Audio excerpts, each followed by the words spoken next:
what is a normal block to a roundhouse kick that comes here? That, correct?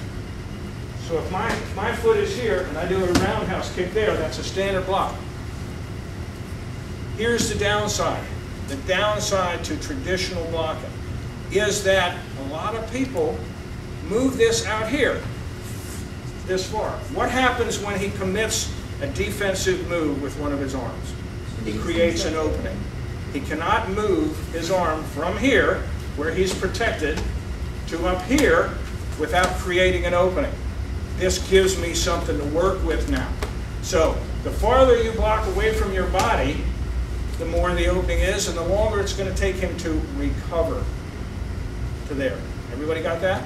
Same thing. If I was to deliver a roundhouse kick to this side of his head, the block's here, now he's created an opening here. So you can't commit a defensive posture without creating an opening somewhere. It's impossible. Everybody understand that? Any questions? Okay. Here's what we're going to do now. Thank you. All right. Come on. Come on.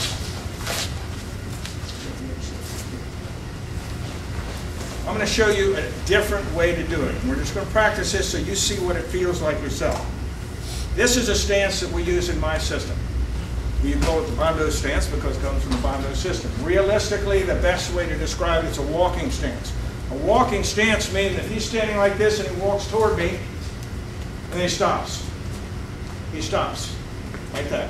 Bends both his knees, but both feet are facing me, his opponent. Both of his hands now come up, 45-degree angle, and they're between me and him. Now you say, okay, he's got a nice window in here. Well, we'll deal with that in a minute. This is the standard fighting stance that we use. There's a trade-off in fighting stances. A trade-off in all stances between balance and power and mobility. Everybody agree with that? So some stances that you get in might have a lot of power. Good example, get in a full-size stance. Okay, a lot of power. He doesn't even have to move to be able to take that body check. He's got a lot of power there, and he can resist a lot of force.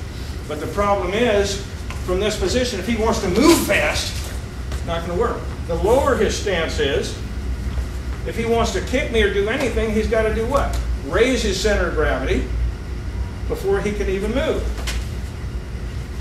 If his weight's on his front leg, and he wants to kick me with this leg, he has to do what? He's got to shift his weight to his back leg. So this is where the difference between strength and mobility. You get a higher center of gravity, you get their feet together, get back in the walking stance again. Now, as I said, both feet are facing straight ahead. So if he wants to kick, I'm here. If he's in, turn your foot that way. If his foot's that way, in order for him to kick me with his leg, he has to do what? He has to turn that leg and point it at me first before he can kick me. What's that? Telegraphing again, taking time. All right?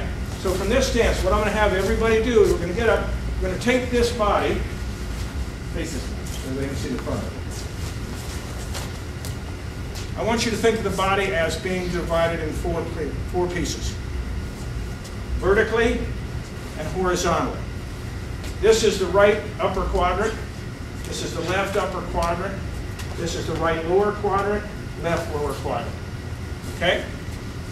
We're going to talk about instinctive blocking now and reflex blocking, as opposed to if you take a normal, traditional standard block, that's what you do. As I said, it creates an opening. Depends on how fast you can recover, but it creates an opening. The farther this comes away from his body, the more exposed he is, the longer exposed he is. Now, the problem with this is, this was his target. He blocked this far away from his body, so it's going to take him longer to bring it back. Does he need to do that? In reality, if I'm trying to hit him ahead, where does he need to put his arm? Right there. He needs to put his arm up by his head and take that block. So when the kick comes, it goes right like that. That blocks the kick. He doesn't have to block outside. He doesn't have to block high. The hand moves into this right upper quadrant and immediately recovers. Same thing, left upper quadrant, and block and immediately recovers. That way, if there is a combination of attacks. Kick here, followed by a kick here, is an automatic recovery. Automatically protected.